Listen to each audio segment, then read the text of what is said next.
You're listening to the Progressive Mind Show, your number one community building show in the world. Every Wednesday, 6 to 8 p.m. CST, live on Facebook and YouTube. Join us as we discuss pertinent issues that relates to you and I with your host, Alinko.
You're listening to the Progressive Mind Show, your number one community building show in the world.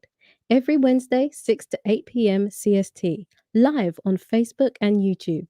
Join us as we discuss pertinent issues that relates to you and I with your host, Alinko.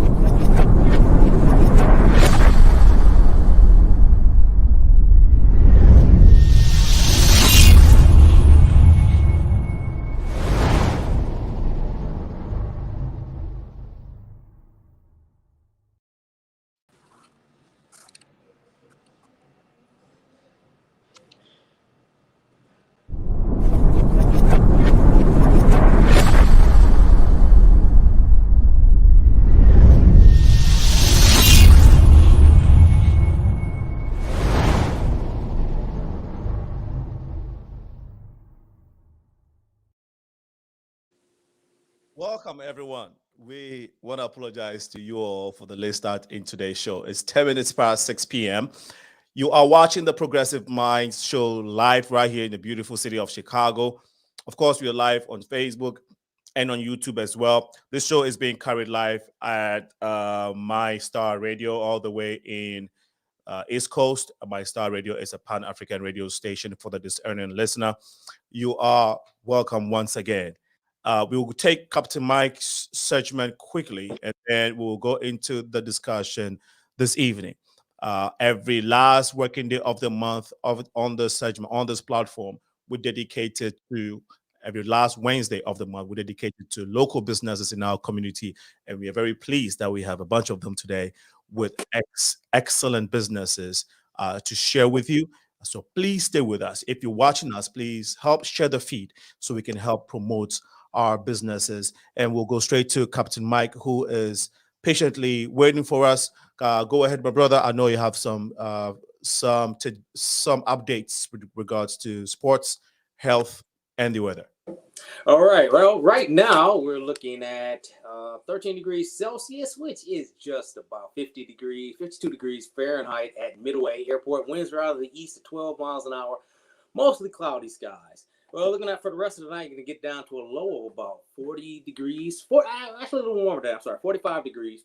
Tomorrow and Thursday, Friday, looking at a high of about 55 degrees. Lows in the lower 50s, and they're going to have winds out of the east, northeast at 10, 15 miles an hour. Some gusts higher than that, and going to have some rain. Not as much rain as we had last week. Hopefully not everybody floated away. Saturday, pretty nice day. High 55, low of 50. Winds are out of the north at 10 to 15 miles an hour. Sunday, Halloween, All Hallows Eve. High of about 60 degrees, partly sunny skies. It's going to be a nice day. Low of about 47. Winds are going to be out of the west. And they're going to stay out of the west Monday, Tuesday, and Wednesday. Monday, we may look at some rain late and early into Tuesday. High 50, lower 50s. And the lows are going to start dropping out on us, get around to about 40 degrees or so. And Wednesday, going to have a high about 42 degrees. Gonna have to take a look for you the rest of tonight. Partly cloudy skies, and Thursday, Friday, that's when we're going to have our best chance of rain. And looking at next week, here we go. Hopefully you can see the bats in my little pumpkin. We see them. So, and hopefully nobody got attacked by any werewolves last week when we had the full moon. All right, talking sports, the 49ers will be in town to play the Bears on Sunday.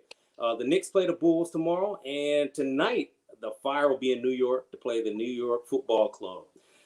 In the fitness and health report, we're going to get back into the time of year we're going to have to worry about dry skin, putting on lotion and all of this stuff. Nothing good about winter. Right. Well, how do we keep our skin soft and moisturized naturally? Well, dry skin has a remedy with food. I like food, so we'll talk about it. Drink plenty of water. That'll promote circulation for your skin at the base. Eat lots of fruits and vegetables that contain high water content, such as melons, apples, oranges, pineapples, celery, and cucumbers. Eat lots of omega-3s, fatty foods. These are good fats that hold in moisture and also have a plumping effect on the skin and helps reduce your wrinkles. And you get that in salmon, tuna, trout. And if you're not big on fish, you can also use flaxseed, avocados, and walnuts. Foods which are high in zinc. Zinc helps promote the repair of damaged skin. So lots of oysters, beans, turkey, crab, and lean beef. Vitamin A also repairs damaged skin, and those are found in leafy green vegetables. And finally, vitamin E. It helps skin retain its natural moisture and bolsters UV protection. You can find lots of vitamin E in nuts, seeds, avocados, wheat germ, flaxseed, dark leafy green vegetables, and broccoli. You can find all this information at blackdoctor.org. So go to blackdoctor.org and find out how to keep your skin soft, subtle, and moisturized through this hard winter till we get back to summertime. And with that, Sina, going back to you. Thank you, my brother. Thank you so much for giving us those updates. We will be talking to you hopefully next week. But as you can see, great business, folks. Hope you don't miss this one. You might have to connect with one of them, at least one of them. And they all have great businesses. Oh, wow. Crystal sells homes. She buys them and sells them. Phyllis is with WAKANA. Herbs Nathalie is doing bridal stuff. Look, this is just a bunch of serious businesses today. So, Oh, nice. who knows? Yep. They might have some connection to some airplane parts that United Airlines might be interested in. That's a lucrative business. All right, my brother. That was that was the light side. But thank you so much for your time. Again, hopefully we will see you next week. We'll see you next week, same time. Brilliant. Okay, that was Captain Mike with the segment. We want to again apologize to our audience for that little glitch and late start in tonight's program, but we will go straight to the program. We'll go straight to the feed this evening. I think we still have some guests in the background. I'm trying to make sure we've seen everyone. Sochi, can you hear us? Good. Yes. Hello, everyone. Awesome. Hi. Awesome. Good. And so that is Nice and Dundee. You can all share the feed at this point as we introduce our guests. Hello, everyone. We are glad that you joined us on our live episode this evening. This is the Progressive Mind Show. We chose today's topic as a business promotion forum, as I stated earlier. We are being joined by entrepreneurs from various fields on the same panel today to discuss their entrepreneurial journey, their challenges, and to share with us and with some young entrepreneurs who may learn a thing or two from their success stories. Entrepreneurship is the activity of setting up a business or businesses taking on financial risk in the hope of making profit. It's about taking risk and careful planning. Sometimes it's about just your passion and sharing what you're passionate about with other people. Today, as we stated, NATHALIE LOMA is the CEO of NATHALIE BRIDAL. She is the only bridal. She is the only bridal, or owns the only bridal store on Michigan, the Magnificent Mall in downtown. Very, very phenomenal story. We'll have her share that with us. We also have Phyllis Nash. She is the co-founder and CSO of WAKANA LLC. So she is representing the water station, kidney care, health, and wellness platform. We have OSEI, David Andrews Hutchinson, who is a CEO of Eco Solutions Enterprise and Crossroads Consulting. And then BADOU Dia is also also on the platform, owner of BADARA restaurant. Hopefully we can get him to the feed. And then lastly is Crystal ADAMMA. She's a realtor, a security provider, and a landlord. Ladies and gentlemen, viewers, you're welcome to this wonderful, great platform. Now, let me start with Crystal ADAMMA. I know I already introduced you guys, but let's take a moment to get to know, apart from your business, a little bit background of yourself. And so just take a minute 30 seconds to give us a little background of who Crystal ADAMMA is. And then we can go to Phyllis after that. Please go ahead. Yeah, that's such a good question. So, hey, everybody. Thank you for having me on this platform. So my name is Crystal ADAMMA. Apart from business, I was going to say a mother, but no, I'm not a mother. But I'm a daughter, I'm a sister, I'm a friend. I'm just a person who just loves to uplift people. I love God. And I just love to have a good time. So that's me apart from the business side. And then you schooled here or schooled in? Can you give us a little background of it? Yeah, so I graduated with a degree in public health at the University of Illinois in Chicago. So yeah, that's my education. Background. Thank you so much. We really appreciate that. Phyllis Nash. Hello, everyone.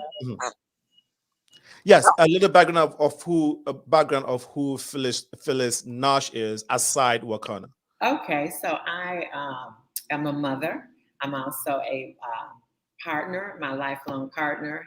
We've been in a relationship for over 23 years now. And I love to do is I love to eat and I love to travel. Beautiful. Thank you so much. Sochi, can you same question to you if you can still hear us. I'm Sochi V, and I am very passionate about health and wellness. I am also a foodie. I love to eat. I love to stay healthy. My background is I also have a degree in renal technology. I have a certification as a kidney care health and wellness coach also. So so let's do this. I'm excited. Thank you, Senna, for having me. I am very excited as well, and thank you for being on the show. I think Nathalie is probably attending to customers. She already warned me. She says, Senna, around 6 p.m. sometimes my customers come in and I have to sell some dresses. Okay, so that's probably what's happening now. So my brother will say, good evening, Senna. Thank you so much for having me. It's truly an honor to be amongst these sisters of greatness. I don't know what to say, but it's my pleasure to be here. Born and raised in Chicago, graduate of University of Illinois at Urbana-Champaign in engineering. I am a father, not a mother. I'm a father of 3 beautiful children, and my wife is also an entrepreneur. She runs a chain of daycare centers and an independent school. I'm a Pan-Africanist and about the cause, about lift up Black people wherever we are. So I'm, again, honored to be here. Thank you so much. my pleasure, guys. Looks like, okay, so Nathalie will join us when she's ready. And again, I want to thank you all for joining the show this evening. Crystal, Phyllis, Soshi, OSEI, Nathalie, and unfortunately, hopefully we can get a BADOU on. But if you're watching us, I would encourage you all to share the feed both on Facebook and on YouTube. Now let's go to, since Crystal is the first on the screen, let's go, we'll go in that order. Okay, and again, you all feel free to chime in or comment to ask any of the guest questions or comments if you may. Crystal, you how did you get into real estate business? Of course, that's not what you studied in school, but what made you take this step? Yeah, that's such a good question. So while I was in school, I came across just young people, you know, owning properties or living for free. And then in my mind, I was like, how is that possible? How could you live for free? So I started to research this topic on YouTube. And then as I was researching, I said, okay, this thing is actually legit and there's a system to it. The problem was I didn't see anybody like me. They were all like, you know, white people, which is not a problem at all.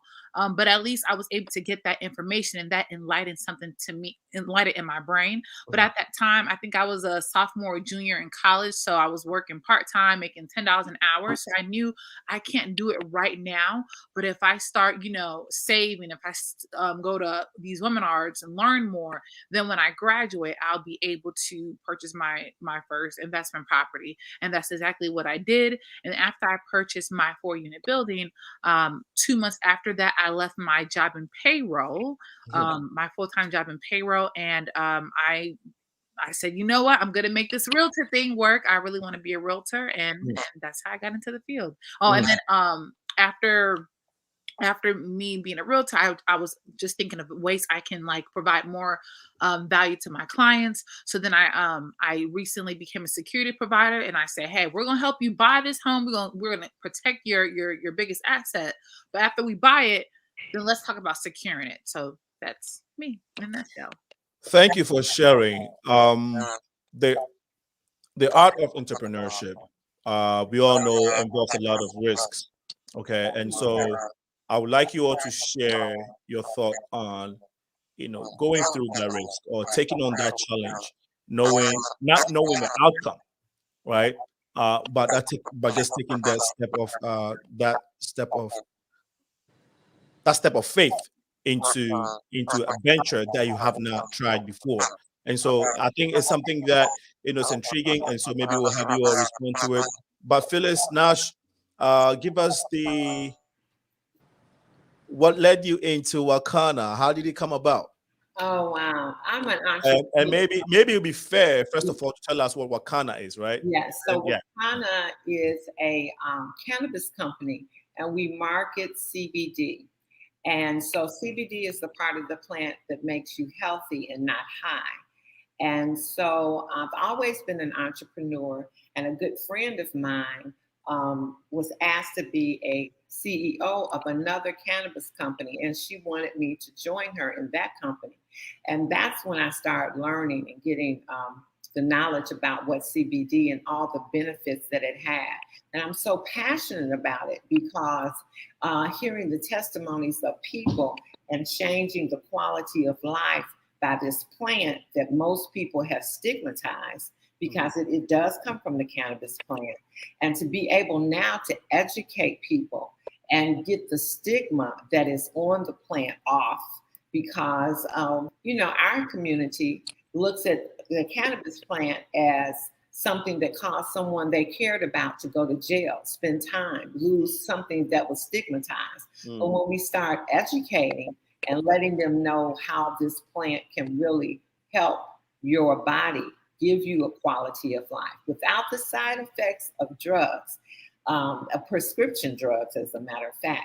Just hearing the testimonies just became really, made me so passionate about what I do. And I have to be passionate. That's why I'm an entrepreneur, because I can do the things that I love the best. And so then we formed WAKANA, myself and 3 other African-American women, because we knew that legalizing marijuana, that we had paid the price on the war on drugs. So it was our goal to make sure our community, people that look like us, benefits from these billions that are going to be made, that are being made in this industry, and that are going to be made. It's predicted by the year 2024, it'll be a $20 billion industry. And so the average, we provided a way for the average person to get into this industry. And we're 2.5 years old now. We started 4/20 of 2019. We moved in a section, I'm here in our We Cafe, and we means we educate and empower daily. So again, giving people the education to make the step to see if they want to be a customer or whether they want to be a customer as well as be in the business. Thank you. Thank you for sharing. Would definitely be diving more into the product and all of that, all the nice stuff. But thank you for sharing. Sochi, Hi guys. yes. Sochi, you give us a beautiful background of yourself. So what is the water station, the kidney project that you're working on? Tell us a bit about it. Okay, so my name is Sochi V, and I am the creator of the water station, where your kidney function is our soul's priority. But just to give you a little background, I'm originally from New York, and growing up, I used to have asthma a lot, and I spent a lot of times in the hospital. And so naturally, I was always just had a natural interest for like health and wellness. So I came to Chicago in 01, and ever since I've been in Chicago, I landed a job working at one of the world's healthiest food store. And I was in charge of like selling a lot of herbs and vitamins.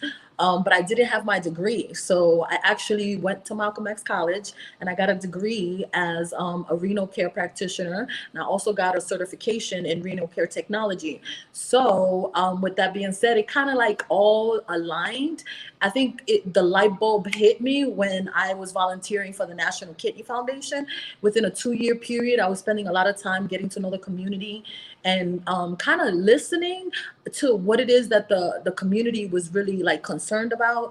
I don't think I was actually listening, but it kind of just hit me when I was talking to a Latina that she was afraid of getting diabetes, and she just learned that diabetes is the #1 cause of kidney disease. And that's when I was like, wait a minute, you don't know about, avocados and, herbs and teas and, maybe, cutting back on the sugars. And she's like, well, not really. So that was a light bulb moment for me. I was like, oh my God, I spent over 10 years in this field. I think it's time for me to get out and help and educate the community, especially because I'm a huge foodie and I love to eat. And I also found out that in the textbooks, they were saying that African American and Latinos were the first online to get this disease, kidney disease. Millions of people were facing kidney disease. And as an Afro-Latina myself, I became concerned.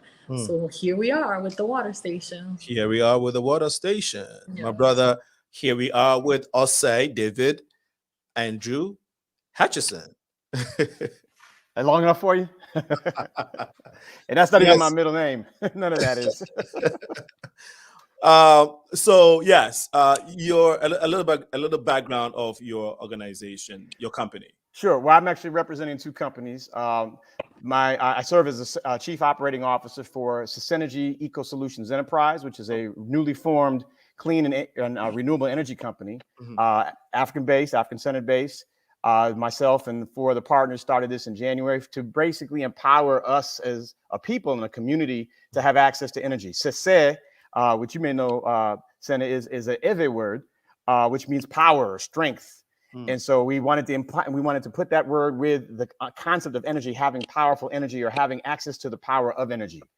And so that's what we're about. We are not only trying to implement and educate people about energy in general, particularly solar and geothermal, but also educate people to understand how to implement, design, inspect, and install these different versions of clean and renewable energy. So we have we've already done a cohort in solar energy, and we're getting ready for them to take their certification exam. And also we are looking at it. We've actually done some implementations of solar and going to be doing some implementations of geothermal in the near future. We're not like your sun runs or these companies that have trucks running all over the place. We'll put panels on your house. We want to do that. We can do that, but we want to educate you first about what is the energy equation, right? And what is it? How do you impact that? How can you maybe bring your numbers down first before you even look at solar panels, before you even look at geothermal, and then we can walk you through that whole process. So that's part of what I'm doing here today. In addition, real quick, I'm working with a company based out of Ghana called 57 Chocolate. This is two sisters who have their own chocolate company called 57 Chocolate. They are Ghanaian sisters, and they basically said, wait a minute. They traveled the world and they've gone to Switzerland. People in Switzerland said, we have the best chocolate in the world. And they were like, wait a minute, you don't grow one kernel of cocoa. How do you have the best chocolate? And so they basically said, they came back home, said, we're going to start our own chocolate company. They started in, I want to say 2017, if I'm not mistaken, and have been pushing, not 2017, 2014, and have been basically saying we can produce our own chocolate, high quality chocolate. So they have a variance of different flavors. I have some samples here. I'm actually going to start eating on a piece in a minute. I'm going to make y'all jealous. I'm a chocoholic, and that's my passion. I'm an engineer by trade, and that's how I got into SENSENGI, but I'm a chocoholic, and this is what I want to do. So I'm bringing these two worlds together, again, from an African perspective. Wow. See how you summarize everything in just a few minutes. I really appreciate that. We got a lot to unpack today. But I want you to, before we'll take a short break, and so that everyone can be able to share the feed, you just have to go on the Progressive Minds page or go on Facebook, type Progressive Minds, all one word. It pops up. We're going to be live, and then you can share it. But before that, I'd like my panel to give us your. Now, we're not going to do the Google or typical definition of what entrepreneurship is, but I want to get from your perspective, having been people who have walked this journey, being in it. If you hear people talking about business, entrepreneurship, what's your perspective on it? And I'll start with Crystal. What has been your own experience when it comes to what entrepreneurship is? Man, entrepreneurship, that's such a good question, because for me, like I said, I was working a full-time job in payroll, and I literally quit my job with $10,000 in my account, and I didn't even have my license to sell real estate. So it has been a journey for me. But what I can say to answer your question in short is entrepreneurship is essentially adding value to your consumers and also eating what you kill. Not because you logged in an hour, not because you did 10,000 hours, but literally eating what you kill. Eating what you kill. Wow, that's figurative, right? Yes, very relative. I mean, very subjective. Yeah, but it's supposed to be like a figurative statement, right? Yes, Yeah. Wow, love it. Phyllis. I love that, eating what you kill, because that's exactly what you do. And, you know, I've only had 2 jobs in my life, simply because I wanted to be able to control what I did. Did not mean that was the easiest choice, because entrepreneurship, you do it all. You wear all kinds of hats, do all the things that people don't see. I mean, there's a commercial right now, you know, I can't even think of his name, but he's a basketball player, you know, and one of the best. I'm not a sports fan, but what he's saying is the reason we can see what he does on the floor is what he does that we don't see. And so that's what happens in business when you're an entrepreneur. They don't see that you sweep the floor, you stand in front of the boardroom, you tell people how it works, and you work all kinds of hours. But for me, it's so rewarding, because you can see what you started, what you brought to fruition, and to see other people buy into your vision with you. Powerful. Sochi. For me, I mean, I've been in the retail industry is for so long, and I think that the most important thing that stood out to me is that if you're working for someone else and you have a passion and you're doing more work than your coworkers are, and you're like going above and beyond the job and the duty, you're really taking on that business as if it was your own. It's time for you to start your business, because I think that's a great start into asking yourself if you're worthy of being an entrepreneur.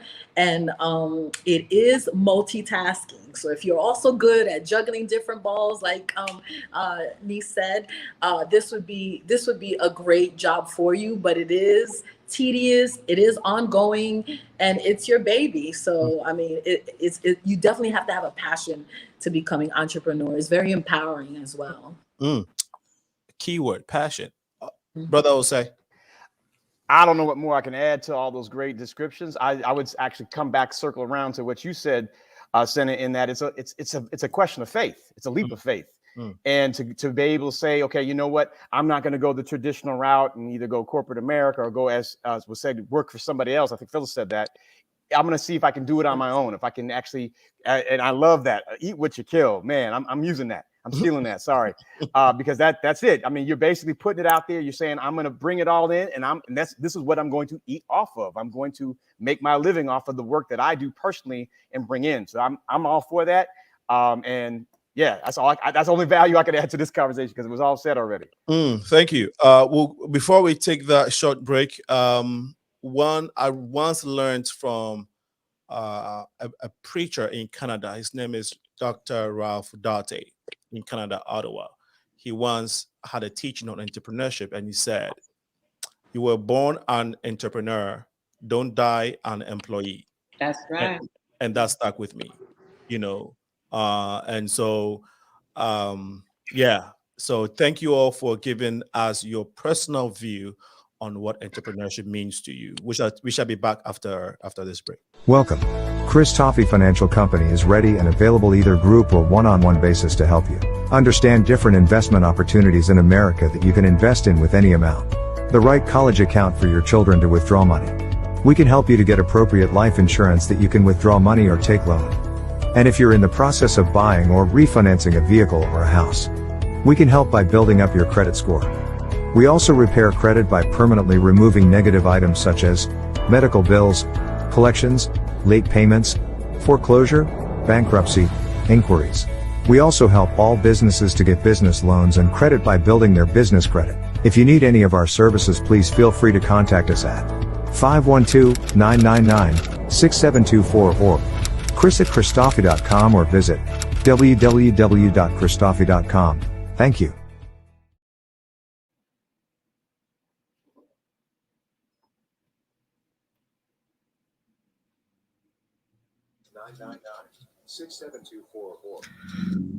We are back on the show, and we will encourage you all to share the feed now, as I hope that you have been able to do so.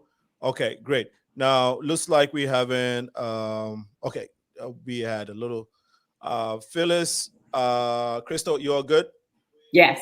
Okay, awesome. So back on the show, and this evening, we would also want to encourage our listeners to, if you want to ring in later in the show, it's 815-277-5047.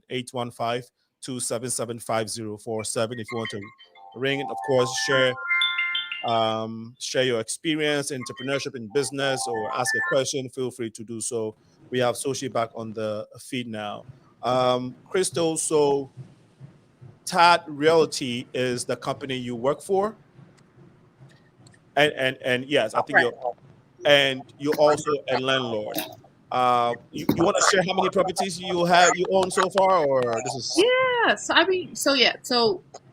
Yeah. I currently have one property, and I have 3 doors. So I live in one unit, and then I have 3 other tenants. How long have you been in the realtor business?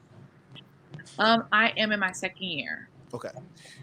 Would you have traded that for any other business, knowing what is coming now? I know there's a lot of other businesses popping up. Of course, after COVID, a lot of creative ideas, shot up. People have been doing crypto, stock, would you have traded, any from what you've learned as of now in terms of businesses? Would you have traded that for Realtor if you knew what you know now then? That's a good question.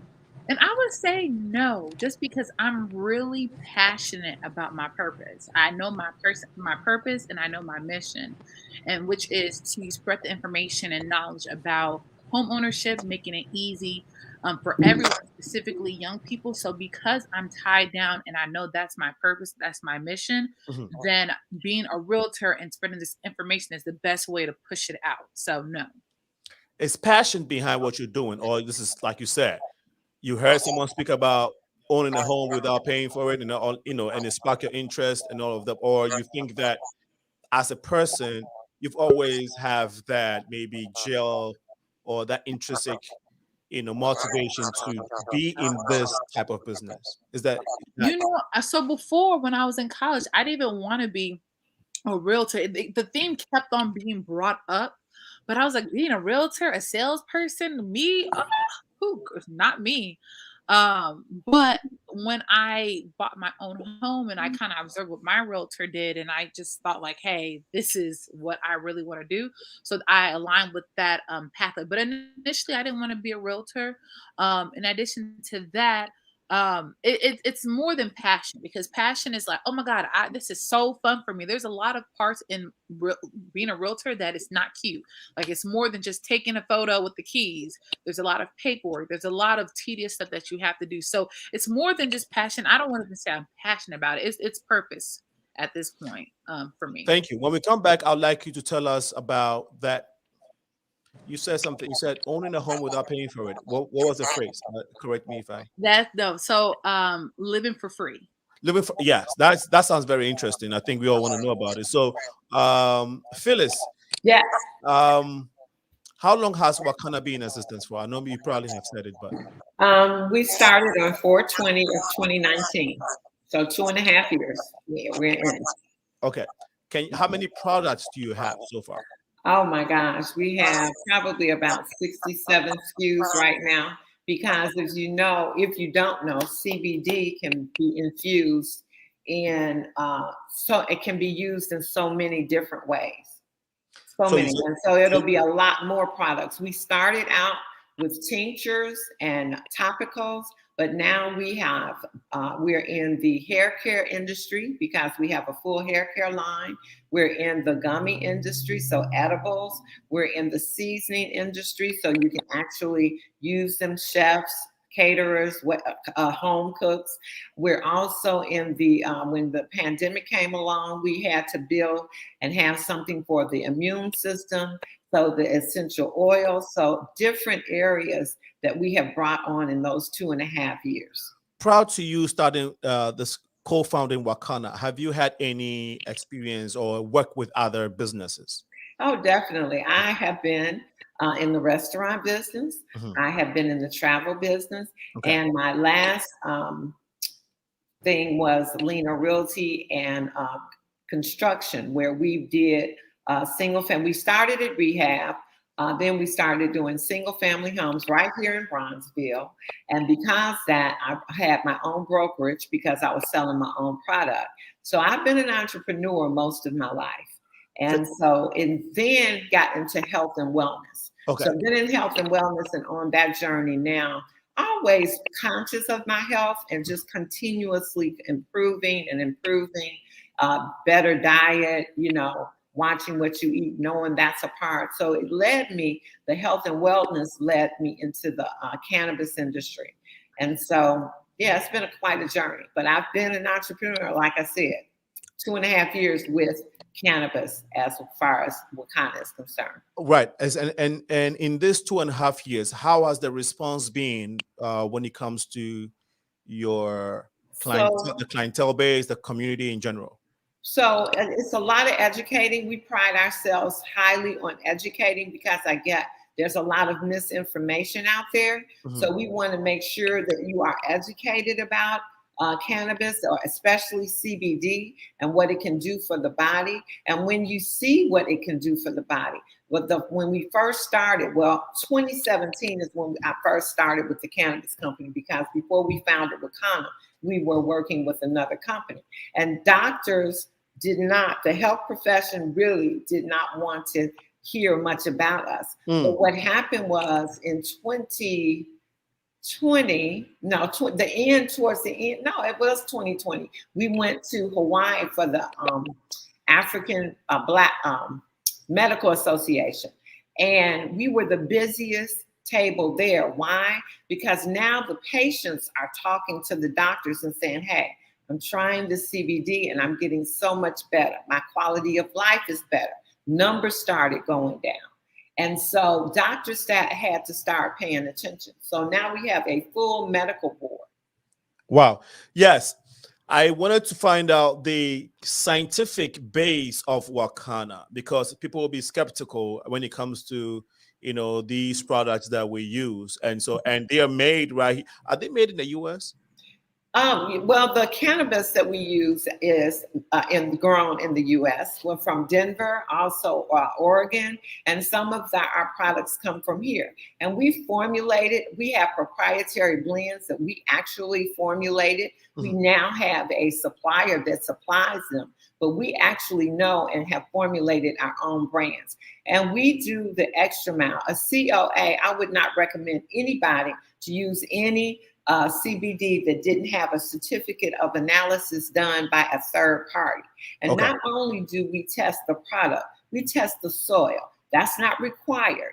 And so what the soil gives you is letting you know there's no pesticide, no arsenic, no heavy metals. So we go the extra mile because our goal is to create health, wealth, legacy, and freedom. So we're here for the long run.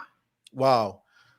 I'm sure that a lot of people listening now, now that the weather is getting cold, you still have COVID in the air, would like to know how your products can be beneficial, right, in these times. I know there's people are a lot of encouragement in the area of drinking teas, lemon, ginger, and all of that. So we'll see how your product plays a part in us keeping in folks being keeping healthy in these times. That's what I'm trying to say. So water station, I'll come to your side in a little bit. The water station, tell us your primary goal.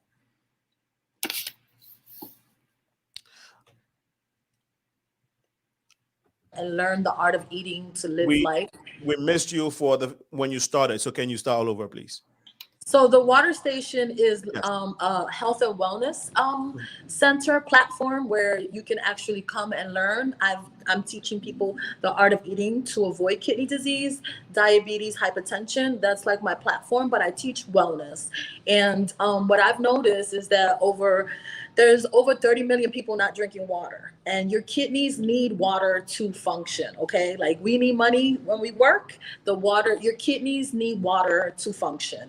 And, we've just been drinking pop and candy because it's cheaper.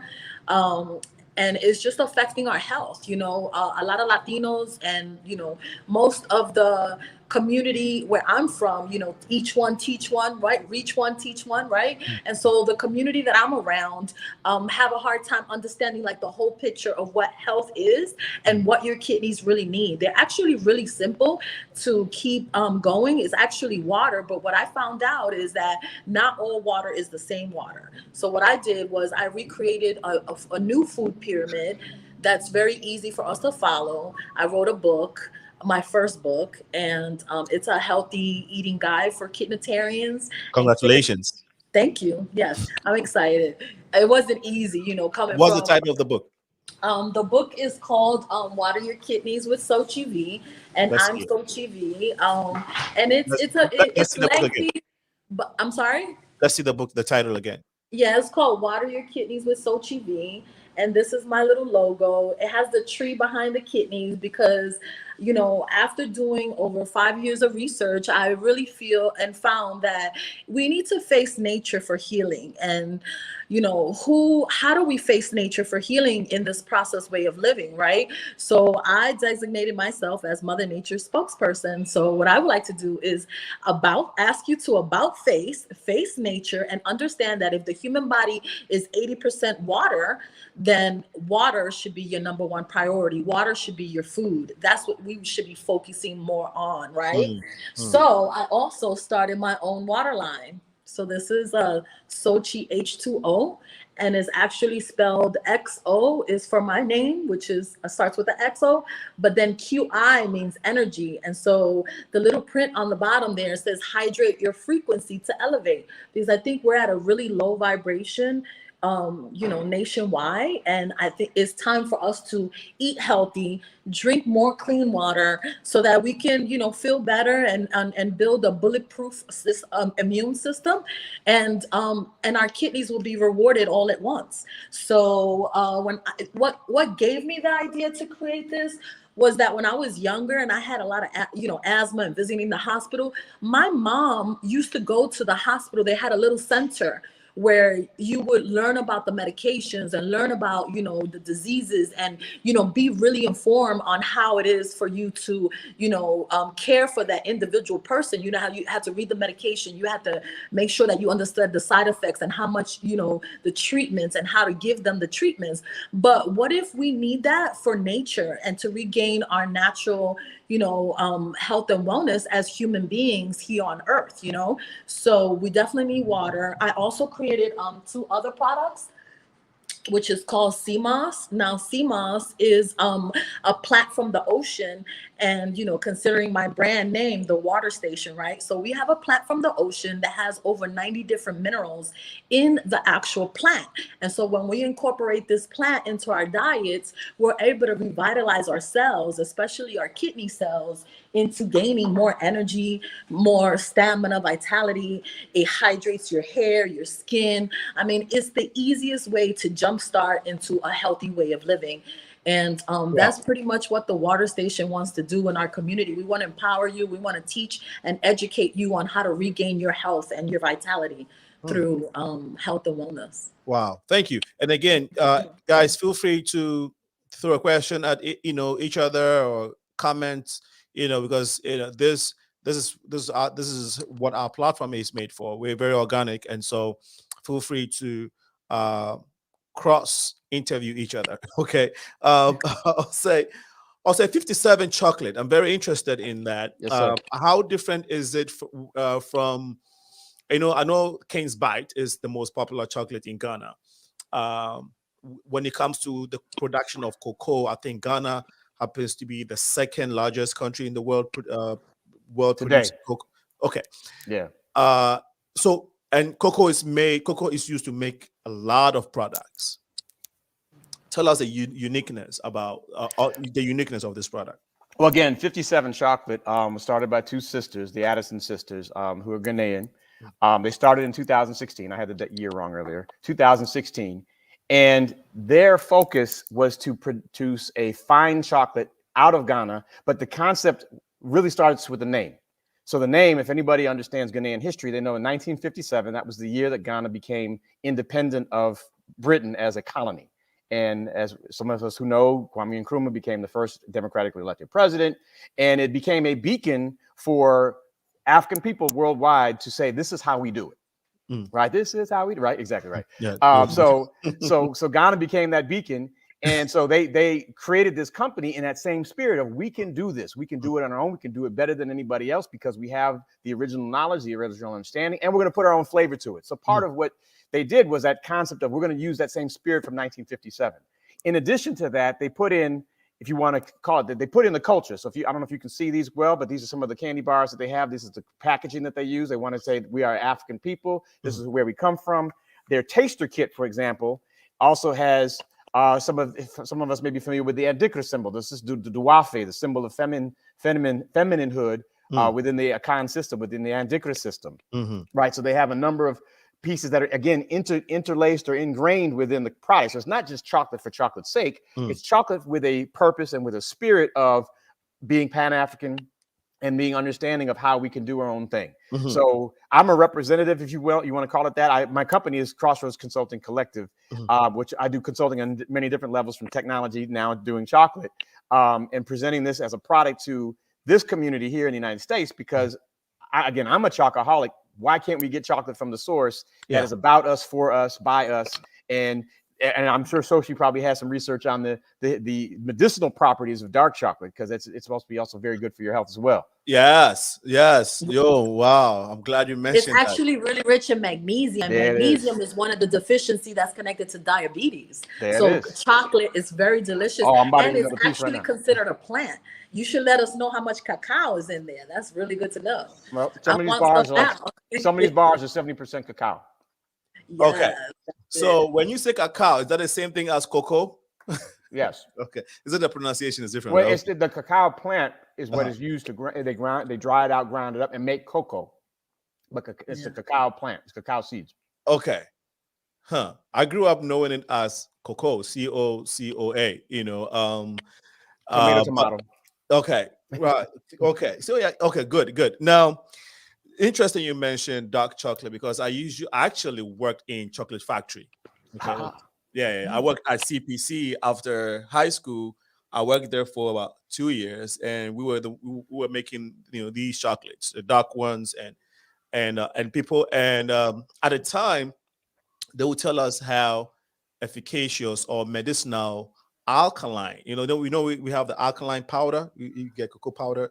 You have the cocoa powder. Out of the cocoa seed, we make the powder. We have the two forms of powder: the regular cocoa powder and alkaline. And then you also get cocoa butter from that. And we'll see all these things, and we didn't actually know its medicinal value, right?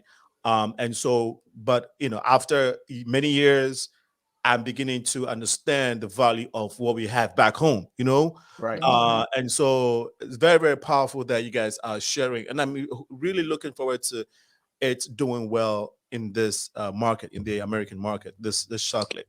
Have you found places stores where they can pick up some of these chocolates already? Well, and that's been the challenge, and I'll talk about challenges in entrepreneurship, right? It's not a competitor with Kit Kat or Milky Way or Three Musketeers, even with Lindt or Godiva, okay? Because this is fine chocolate. Those would not be considered fine chocolate, so it's a little more expensive. Right now, there's only one store in the Chicagoland area that's carrying it. It's Afriware Books, which is over there at the Eisenhower Tower, over at First Avenue and the Eisenhower Expressway. I've been trying to get it in some other stores. I wanted to get it in Whole Foods. Whole Foods has a very arduous process to go through. Not to mention the fact that they carry other chocolates like Divine Chocolate, which is from Ghana as well. But again, it's not. You look at the pricing on it is going to be a little higher because these companies have been established. They have their own shipping routes. They have their own, relationships with shippers. I'm just a little guy trying to get chocolate to, my community. Yeah. So there's a lot more cost involved in just getting it here. Yeah. So that's what I'm dealing with. Go ahead. And I think we have a lot of local stores, small businesses that we can start with. Right. Because I truly believe in it. And I feel like it will do well. So, and I know we spoke about it earlier. It's just time to put these things in place is what it is. But definitely we'll be working on getting them into some local stores to start with. No doubt. Right. How long did you stay in Ghana your last time? The only time I've been to Ghana is in 2017. That's why it was sticking in my head. I was there for 2 weeks. Didn't want to come home. Which part of Ghana? Of course, I went through Accra and paid my homage to Osei for Kwame Nkrumah. Okay. Saw parts of Accra. Went to Kumasi. I'm actually working with a brother in Kumasi who's my distributor. So a lot of the dashikis and the things I wear, I get straight from him. And I'm also providing that for a couple vendors here in Chicago, from dashikis, from full outfits to traditional kente. Been doing that work with him since 2017. And then, of course, we had to make the heart-wrenching trial and trek to one of the, I don't call them castles, they're torture chambers. Okay. People call it Elmina, the Elmina torture chamber and dungeon. Which was, man, I mean, you've heard the stories, and if you've been there, you don't come out the same. Right, right. No, guys, forgive me for being a little biased. I just met my Ghanaian brother, so please pardon me. Okay, let me talk about Ghana a little bit. Yes, sir. Go ahead. Very refreshing, bro. I also, the last question. It's a minute to 7 p.m. We'll take a break. When we come back, with the conversation continues. But I noticed you have OSEI before your other names. Yes, sir. When did you get the OSEI? I was named OSEI in 1993. One of my elders, Baba Hannibal Afrique, who has been an elder in the community here in Chicago and around the world, has been installed as an elder head of household back in Ghana, gave me the name OSEI as a part of some of the work I was doing in the community with him. And when he told me what it meant, OSEI is, maker of the great, named after Osei Tutu, the first leader and king, if you will, of the Ashanti, brought the golden stool. I was like, oh, gee, thanks. Now I got more work to do. And so I've taken that name to heart. I made it legally my name when I got married. So, people say, what's your real name? My real name is OSEI David Andrews Hutchinson. It's on my passport and my driver's license. So there. No, but did you have to go through any traditional ceremonial processes? We went, well, he conducted a traditional process here in the United States. It is not, quote unquote, on the continent, but it is just as authentic and affirming as any naming ceremony. Right. Okay. Well, anybody else want to give us the meaning of their names? No, I'm just kidding. Okay, on that note, we'll take this short break. When we come back, the conversation continues with our great entrepreneurs in our community. This is the Business Promotion Forum on the Progressive Mind Show.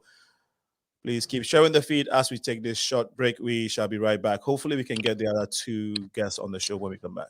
There is a cry. Aglo, Aglo, Aglo. Aglo Bolingbrook Lighthouse is a network of caring women. We are a dynamic global movement with a single mission to see God's purpose fulfilled on earth as it is in heaven. Our mandate is every nation touched and every heart changed for God. We invite you to our prayer meeting every Saturday and breakfast meeting held every last Saturday of the month from 8 a.m. to 9 a.m. via Zoom meeting. For more information, please contact Dickness Rebecca Modi at 630-297-1471 or Reverend George Ofe Ado, our advisor, at 630-414-9505. We look forward to having a refreshing time with you in the Lord. Thank you and stay blessed. In my heart. Well, we are back to the show, and we want to go to let's hear for Crystal. Crystal, I want you to tell us about Living for Free. Did I get it right? I'm sorry. That project, that phrase that you had mentioned earlier, is it Living for Free? Yeah, so Living for Free. So essentially, what I do is I just try to share information. Well, what does that mean? Yeah, let me go out. So Living for Free essentially just means like everybody in your house is working, so we're going to make this house work for us too. You got to go to work, we got to grind. This house also needs to do the same thing and make some money. So it's really just having your asset, having your house work for you and provide income. So that can be done in multiple ways. So the most common way that people know is a multifamily. So you live in one unit and you rent the other units that you have. In other ways, that let's say if you have a single family or even multifamily, you can use Airbnb, you can use peer space. You can maybe rent out the basement and rent it out to roommates, or you can rent each rooms in your home. So there's different ways to really monetize your home, but essentially it's just making your house work, because you got to work, so your house has to work as well. Okay, so the last time I heard you give a talk on home ownership and all of that, you were talking about, you gave a couple instances where people can literally own a home without any money down, or even with very less money. I'm forgetting some of the information that you give out, but I don't know if you still have these programs that help people to get homes even when they're not, we don't have the finances to own those type of homes that they're trying to get? I don't know if you can help us with that. Yeah, so there is a few programs going on, but my favorite program, the funds have ran out, but it was called the Smart Buy program, and it was essentially to help people eliminate their student loans. So when you purchase a home, a certain percentage of that will go towards your student loans for it to be paid off. So I'm super happy. One of my clients, she was able to take advantage of it, paid off her $30,000 student loan, and ended up with a cool, beautiful condo in Bronzeville.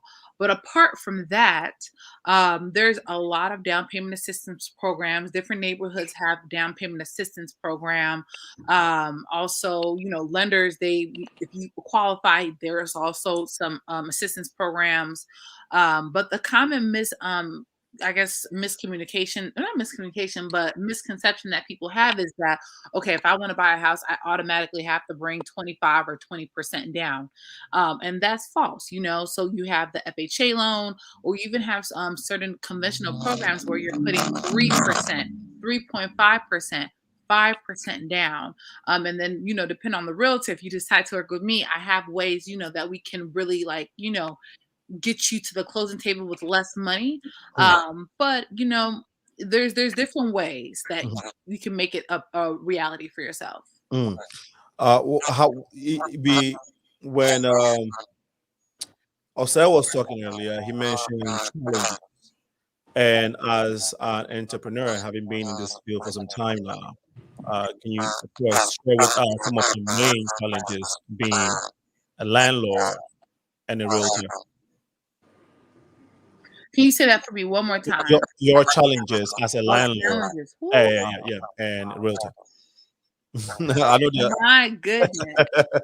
Well, as a realtor, you don't get paid unless the deal, closes, right? So there's certain instances where we do all this work as realtors, and for some reason it doesn't close. So that's a hard part. Or let's say, you're working with a client and they decide that they want to work with somebody else, and it's like, I just did all this work, so that's a challenge about this pandemic. Child, my goodness. I feel like I could write a whole book about my whole experience my continuous experience. But just the fact that, people weren't, they lost their jobs, they weren't able to pay. And you're running a business, and you have certain things that you need to do, but then also there's government laws that are restricting you from doing what you would have usually done. The pandemic affected everybody except for landlords, according to the government. But we're not going to get into that. But there's always challenges. But you just have to really what's the solution? And with entrepreneurship, you can cry about it, you can mope about it. I can tell you my long whole history, but that's not going to change anything. It's really me finding a solution. So yeah. It's still rewarding at the end of the day when you get your nice check. When you finally make a deal and you get that nice check, you kind of forget about all your sorrows. Oh, you don't forget. It's still there. But at least you're like, whew, thank you, Lord, I made it. So it's still there, but it's rewarding. It's purpose driven, right? And even there's sometimes I'm just like, ooh. I'm like, Mom, why am I this? Why can't I just be normal, get a 9-to-5 job, have peace when I leave work? I don't think about nothing pertaining to anything. Right. But it's all about purpose. But you have to really continue on. But you had a 9-to-5 job. You decided to do this. Yeah. So if somebody is trying to venture into it and not sure, do you think that this field is made for anyone? Anyone can be in it? This is such a good question, and I don't think so. I don't think that I don't think everybody should be an entrepreneur. I think this is a very difficult, stressful, painful, heartbreaking field. It's hard, and not everybody can do it. Some people, their suits are what I like. They want to be a part of the entrepreneur's vision, right? So if you have a vision, if I have a vision to, okay, I need to make more young landlords, there's somebody that's going to be like, you know what? I love that vision. I want to be attached to that vision. Let me help serve. Let me see what I can do to help push her vision forward. So I don't think that everybody should be an entrepreneur, in my personal opinion, but I do think that if you are thinking about it, I definitely think that you definitely need to save your coins so that when you do make that jump, you have some leeway. In addition, you need to just really ensure this is what you want to do. And yeah. Thank you. Phyllis, I wanted you to tell us about your challenges, but before then, what is your most popular selling product? My most popular selling product is our Power Extreme Power. That's a topical, that's our pain cream. And within 5 to 10 minutes, a person that applies this to wherever they're hurting is going to feel a difference. So this is by far our number one seller. For pain and arthritis and all of that? For pain, with any pain that you're experiencing, you can use that topically. You're going to get a relief. Second top selling product? We have so many different ones. And think about it. CBD is like ingesting. So a lot of times you're going to ingest with tinctures. And tinctures is something that you're going to put under the tongue, let it absorb, and then go on and swallow whatever is not absorbed in those 30 seconds. And we have the type with the 0.3% of THC is a legal amount that can be in CBD, THC for 0.3. But if someone takes random drug tests, we have a pure product. That means that it's 0.000.1%, so negligible amounts.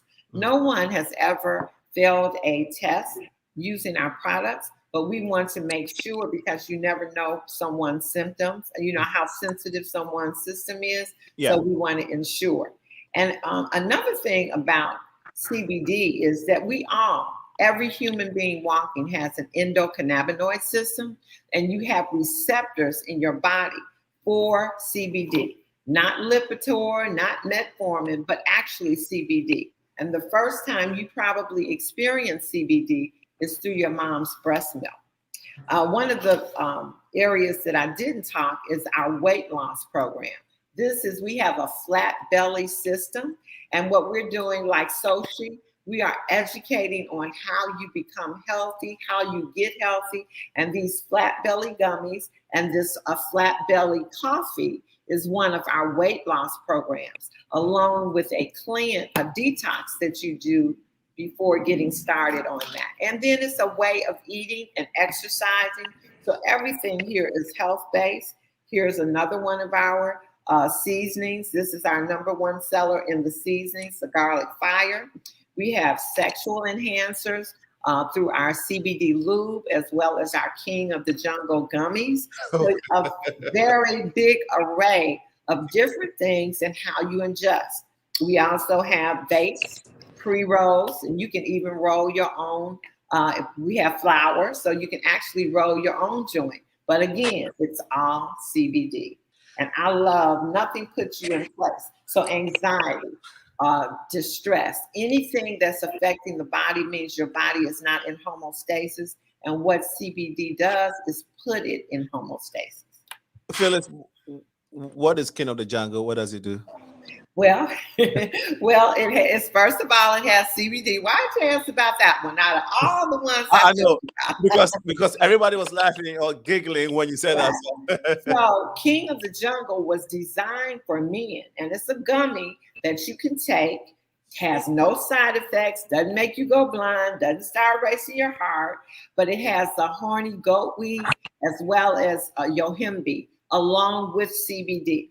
But what we found is women like it as much as men. So it enhances the sex, it has the libido, the performance, and they love it. You could have called it King Kong or Tarzan or King of the Jungle. No, but thank you for sharing. Really appreciate all the information you guys have shared so far. Birthing Minds, Rebecca Modi, Selassie, a couple guys have joined us, and I'm not able to see. Hi, Bertha. Yeah, please pardon me. If you want to chime in, the number is 815-277-5047. These are local businesses. These are entrepreneurs. I will not call them local. They are international. These are these are entrepreneurs in our communities, and they're doing awesome. They're onto awesome projects. We urge you all to support them. This is why we do this segment, purely to promote their businesses and also to network. So please feel free to chime in and look their websites up. Definitely we'll be giving you their contact and contact information so you can check them out. We need to patronize our own. We need to spend $1 in our community as much as we can. You know, it only helps us. Everybody does it. Every community does it. And so this is just an encouragement to all of us to try as much as possible to patronize Black businesses or businesses within our communities.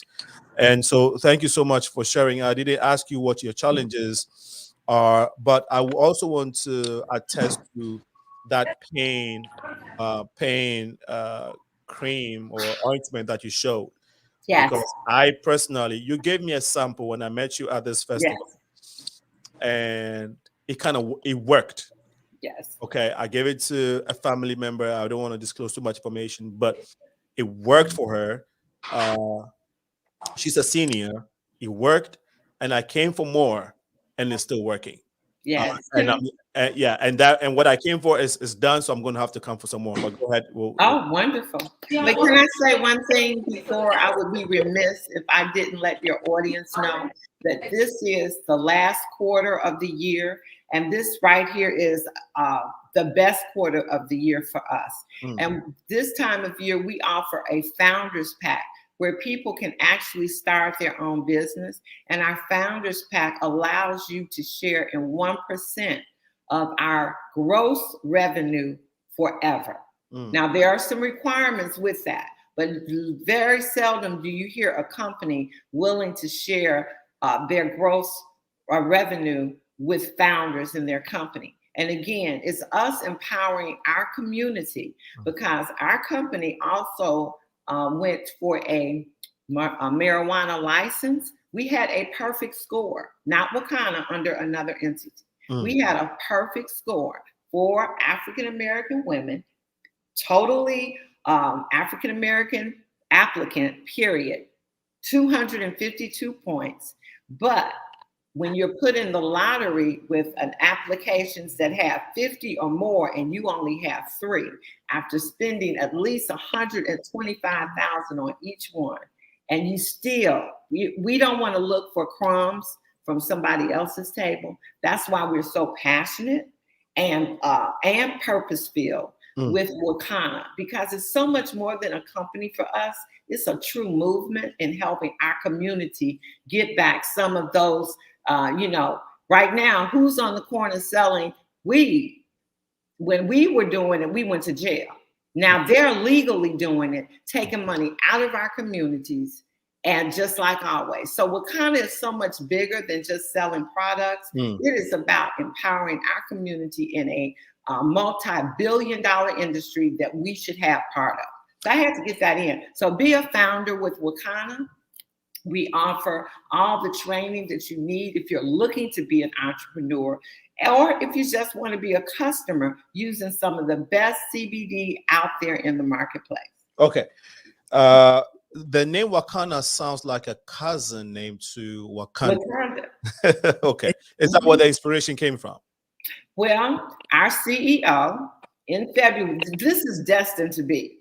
She collects domain names. So the name came to her, WAKANA, and she was like, okay, I know that somebody has that name because it's cannabis. Okay, she looked it up, was on a flight, looked it up before they told her to shut her phone down, saw that it was available, bought the domain name. We weren't even doing WAKANA yet.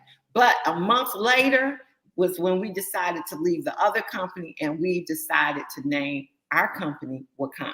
Okay. I'll come back to you with the clinical aspect of this. A lot of people wonder, okay, if you're producing medicine, because we can liken this to medicine, right? Or drugs. I mean, what you're producing, and people are taking this in their body. Supplements. Supplements. You Okay. know, yes. Awesome. Thank you for the correction. But Yes. even supplements, you need clinical research and all of that. So one may wonder if you have doctors or, you know. We have a chief medical officer on board. We have a whole at least 20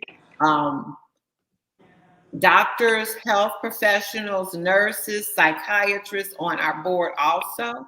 Each of our products goes through compliance. Again, we do the COA. I wouldn't advise anybody to use CBD out of the gas station because they have it in there, you know, so don't buy it because you don't know what is in that bottle. With us, you know what's in the bottle.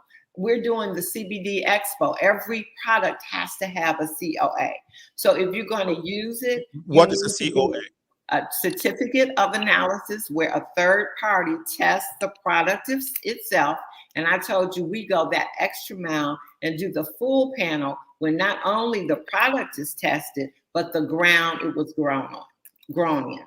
If you say you have 20 medical professionals on your medical doctors, nurses, that which includes the medical doctors, practitioners, nurse practitioners, what do they? Can you just tell us basic? Do you have some of their basic functionality on the board? Do they? Well, they do. We do trainings. One thing about WAKANA, again, we educate. It's not just us selling products. Once a month, we have a certification that our distributors attend, and they get knowledge on the different products, what we do to go through, where we source our products from, what we do to meet compliance, what we do to keep things right here for our products, as well as our customers and our distributors. And those doctors are also using our products throughout their practice. And, okay, they give it to their patients. Yes. Okay, and are they also involved in the formulation processes, basically? Well, our chief medical officer definitely, and her assistants, yes, they're all in our formulation. So yeah, we do a lot of our products are formulated by us, and then they're proprietary to us. If you say us, who WAKANA. So who specifically is that? A CEO? Well, the CEO, our company, our chief medical officer is Dr. Rita McGuire. There you go. Our president and CFO is Senator Patricia Van Pelt. Okay. Melissa Boston is our CEO, and I am the CSO. Thank you so much for sharing. Wow, lots of info when it comes to WAKANA and their businesses. Crystal. And her realtor business. She's also a landlord. I was going to ask you the challenges of being a landlord because it sounds fun, right? Who doesn't want to be a landlord? But jokes, right? The only fun part is collecting that rent. That's the yeah. Sochi, are you a landlord? I want to be. I'm gonna reach out to Crystal. Okay, so and learn more from her. Definitely. Actually, what would you want to know from Crystal, as a landlord before you venture in? Go ahead.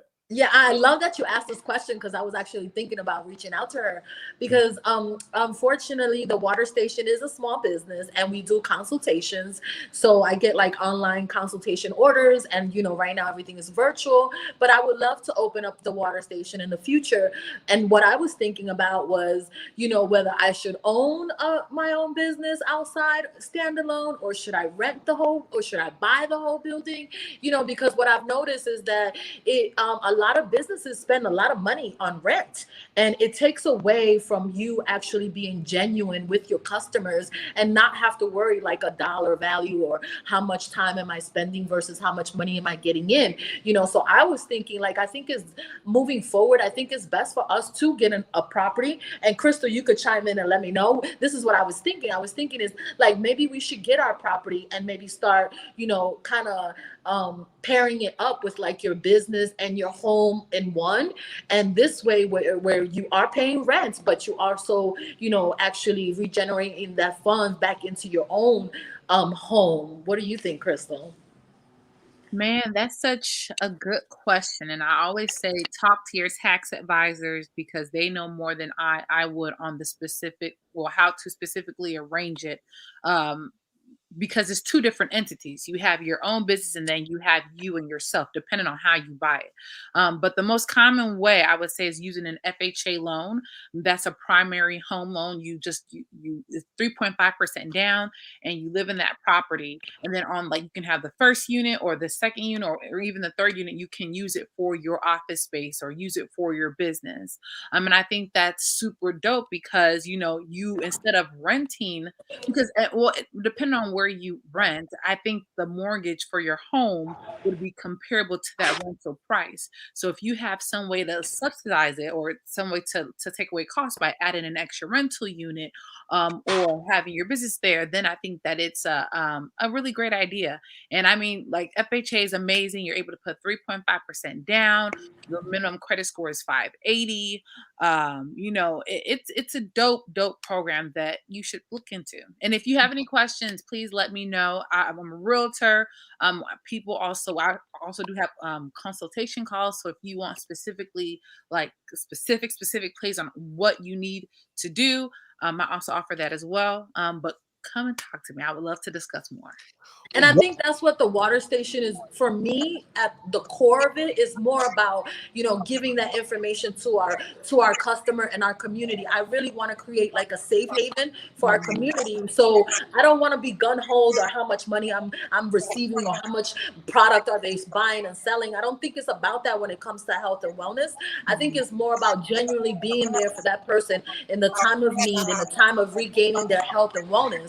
And so this is little thoughts that I was thinking about on how to come about when I think about opening up a full-on water station. Let's say if you buy it. I'm sorry, we missed you when you started, so please start all over if you don't. Oh no, you're fine. You're fine. So what I was just saying, even just to give you an idea why I have you on here, is just you can always get like a 2-unit building with a basement, right? Get maybe something that's well maintained but does need some updating. You're able to use an FHA 203K loan, which is a rehab loan. So that rehab loan allows you to add the cost of the home as well as the rehab of the property, right?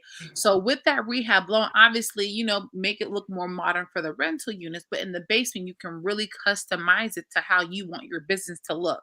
Now, because you have that loan, I mean, hopefully you would, and there's ways to do that, but essentially what I'm trying to say is that you can basically use that rehab loan to really customize how you want your business space to look in the basement. So that's another idea just to, do some research on if you're interested. Yeah, thank you, Crystal. Oh, thank you so much, guys. It's been 26 minutes past 7 p.m. We're still talking to our entrepreneurs, Crystal, ADAMMA, Realtor, Phyllis Nash, who is Nash, who is the co-founder of WAKANA. Sochi V is the owner, CEO of the water station, and then OSEI, David Andrews Hutchinson as well. OSEI, we haven't talked about your energy company. Do you only operate in the United States or you have projects in Africa?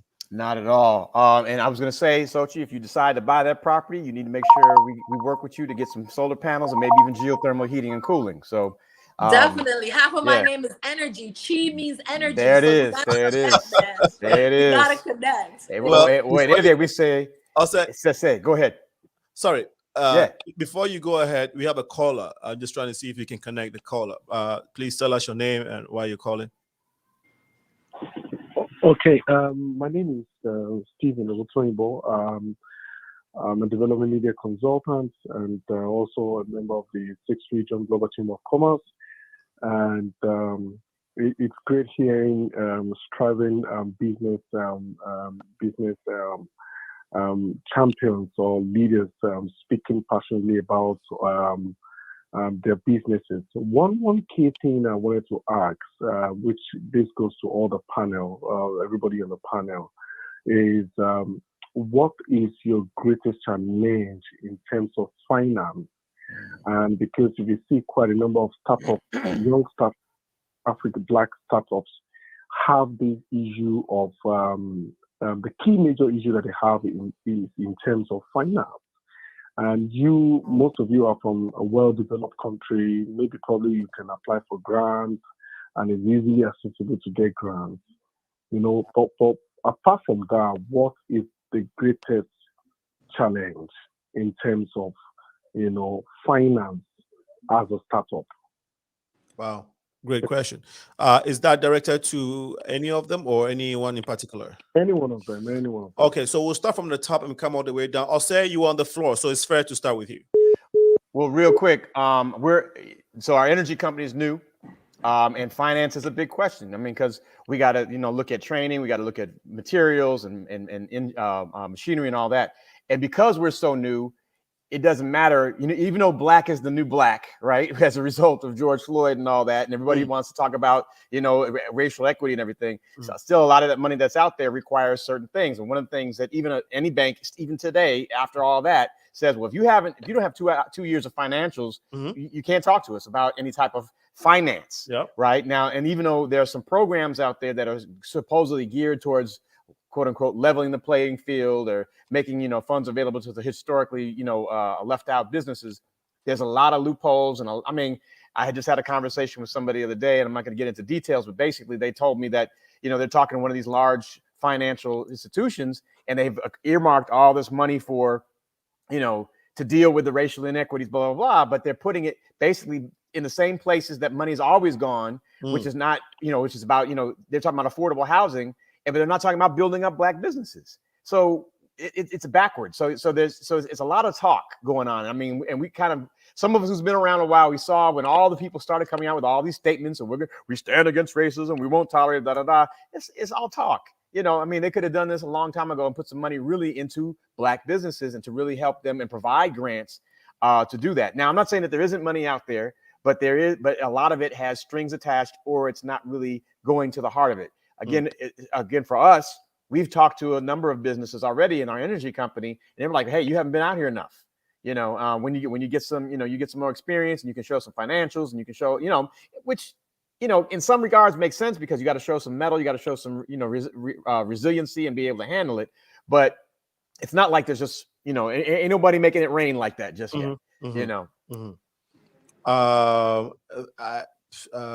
Soshi, you want to respond to that as well? The caller's question regarding challenges in the areas of financing your project, your business. I couldn't hear too well, but what I can say about financing, I mean, this is why the professionalism and having that relationship with your customers, this is why we need to support small businesses and local businesses. This is why we need the ongoing relationship so that we can support them in growing so that they can have, the paper trail, the information so that we can grow. And I think that that's a huge, I think that's a huge topic in being an entrepreneur and, having the level of professionalism and, creating a trustworthy community and customer relations that I think a lot of people don't know when you're developing. Being an entrepreneur is one thing, but under there, you have to develop a relationship. You have to have customers that are continually coming, so there's a level of trust that you have to build with your customers. And that's something that's very important. And I tell that to my customers, is like, make sure we come back. Some of them asked me for discounts, and I was like, no, you don't get the discount now. You get the discount when I'm open and I have a business. You'll be the VIP customers. And I think that we need to understand that from like a customer relations. I think our customers and our supporters need to understand that this is another reason why we want them to continue to support us, is because we want to eventually have establishments, and we can't do it without them, Yeah. Anybody else wants to respond to the caller's question? I do.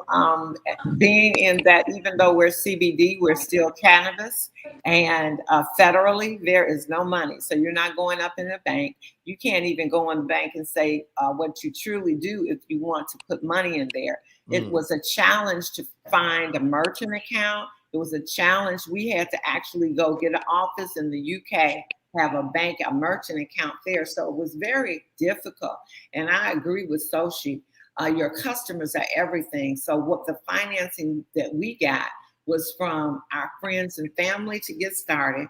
But at this point, almost 2.5 years later, we do have a business opportunity, but we have about maybe 28 to 3,000 distributors, where we have 17,000 customers, people that love the product, that are coming back. Relationship is everything. I've known that forever. When I since I've been in business, and that's a long time. Right. So I do agree with you, Sochi, that your customers are treated like gold because they are gold. And because of that, and that we do deliver a great product, they continue to come. God blessed us too. I'm just going to say it straight out and give him the honor that he has due, because we moved into a new location, a 4,000 square foot location. And we had our grand opening here. The next month, they shut everything down. But this location has 2 floors with an elevator. So we never missed a beat. Our business went up because our customers would come in. The intercom, they say they're picking up their order, put it on the elevator, go straight down to them. But as far as doing that, when you say building and doing with the community, it's really the people you serve that have kept us in business, and that we are not in the red. We are a thriving business trying to get better. But we've been very careful too in how we have allocated our funds and what's most important, buying products so we can continue to have quality products to give to our customers that are there for us. So it's been a challenge because there was no any funding just to stay open. How would you like if they found out that you were doing CBD, even though it's cannabis, and they shut your business down just like that, and you had no way of taking orders or getting your money? So it has been, but that hasn't happened, thank God. But we had to find resources to make that. Thank you so much for sharing. I was so impressed when I first came to get my product. Man, I was told, press the bell and then wait to be buzzed in. Then when I got in, there was a security man that welcomed me in a very nice lobby, and they said, wait a minute, your product should be down in 2 minutes from the elevator. And literally the elevator opened in 2 minutes, and my product was sitting on a cool kind of like, I don't know if it was a chair or a table. Yes. Decorated. And all I had to do was just reach out and pick it up. It was so cool. Like, elevator brings your product. It's like, yeah, it was cool. And that, I like that setup, man. I like that setup. Crystal, I know you wanted to comment on the caller's question or respond to it. Yeah, but I'm going to speak to that, but I also want to mention what you described about the WAKANA business, about that experience. And I think what you just demonstrated is what all entrepreneurs need to focus when we have our clients. What is this experience? Because I'm a realtor. There's thousands of realtors out here that people can use, or at least for most of these businesses, there's other people. You're not the only one in that space. But what experience can you create for your customer where it's like, even like you just described a process of coming in and picking up your process, but the way you made it seem, it's like, I need to go pick up a pot of food. My goodness, let me go. I want to be greeted and open up the elevator and pick it up. So I think the experience is really something to note for everybody listening. But in terms of challenges, I create content online. I feel like I thrive in that area. So I would say create a story and add value to it. So and I don't know where you are or what the specific product is or how much you need, but create value. Try to invite people in that vision and try to make a catchy story, because people don't buy products. Well, they do buy products, but at least they buy from you. How do you speak about it? How do you describe it? What is the feeling that even just you describing, you picking up something from the elevator, it's like, oh, let me go search this up on Google and see what type of products, I can probably use for me. So so you really want to create a story and have people buy into you. In addition to that, if you're in the States, there's different things that you can register for. So like woman-owned business, Black-owned business, and then there's different grants that you can get once you have those things. But really, just I would say to speak to the creating content, sharing your vision, and adding value. So maybe even let's say, like for example, let's say I can't even think of anything right now, or I can say about oh my goodness, I don't hopefully I don't mispronounce your name. Is it Sushi? I'm sorry. Oh, so like your soul and your chi, like energy. Oh, Sochi. Sochi, yes. Sochi. Okay, Sochi. Okay, perfect. So like, for example, for her business, let's say she needed capital, she could probably host free events to add a value, and then maybe ask for donations at that specific event and say, hey, this is a free event, but I also am accepting donations because I want to build out a specific space, or I want to have this for this, you know? So really adding value, creating story for your potential customers is my answer. Thank you for that, Crystal. Yeah. Yeah, of course. Thank you so much. It's 7:40 actually, 39 minutes past 7 p.m. Central Time. You are still watching the Progressive Mind Show on Facebook and YouTube. We're also live on Twitter, My Star Radio, a Pan-African radio station out there out there on the East Coast is carrying this show live. We're currently working on other syndications. Watch out for our radio station coming up, where we'll be having Progressive Mind Show and other shows. The goal is to impact our world through radio. So keep supporting us. We actually having a first ever fundraiser, the November 12th coming. So I will be personally inviting my guest, and it's a limited space, and so we can have the whole community come. But I would be sending information out to you guys and some specific friends and folks in the community. But the goal is to raise funds for the Progressive Mind Show. If you can't come in person, you can visit our website, which is theprogressivemindshow.com or the pmsshow.com. If you look up the progressivemindshow.com on Google, it comes up. You can make your donations to us. We are 501c, so everything you give us is tax deductible. This is how we sustain the show. And those of you who have followed us for some time, we don't only do shows, we create community events to foster our coming together as the diaspora. We promote local businesses, of course, like this, and promote positivity in our society and in our communities. So your donations, your contributions is definitely going to a good cause. As this moment, I would encourage you to share the feed so we can promote Crystal's business, OSEI's business, CHEE, and Phyllis.